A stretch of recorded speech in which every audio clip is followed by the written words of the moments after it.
আসসালাম। কি অবস্থা আজকে এখানে আপনারা কতদিন পরে তেল পাচ্ছেন? আমরা দীর্ঘ প্রায় 10 দিন পরে আসছি তেল নেওয়ার জন্য। এখন বিশাল সিরিয়াল তেল আসবে বিকেল 4টা। আসার পরে এখন কি আমাদেরকে 500 করে দেয় না 300 করে দেয়, পরবর্তীতে বোঝা যাবে। তো বিশেষ তেল সংকটের কারণে আমাদের এই অবস্থা। আর আমি বিশেষ করে আমাদের মানকট বিশ্ববাসী ভুগতেছে। কত হাজার মোটরসাইকেল আছে আপনি মনে করেন এখানে?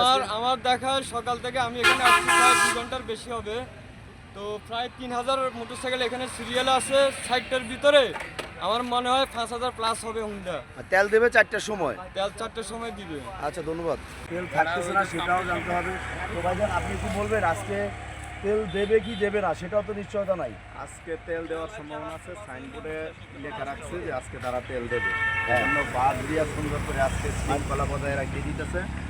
আয়সা ফিলিং স্টেশনে আমি ওই দিন 2টা থেকে 10টা পর্যন্ত সিরিয়ালের কাছাকাছি যাওয়ার পরে তেল পাইনি, তবে আজকে আশাবাদী যে আমি তেল পাবো। মানে তেল কয়টা থেকে দেবে এরকম কোনো নিশ্চয়তা আছে? 2টা থেকে বলছে, হয়তো 3টার দিক থেকে 2টা থেকে বলছে, তার মানে আজকে তেল দেওয়ার সম্ভাবনা বেশি। কিন্তু যতগুলো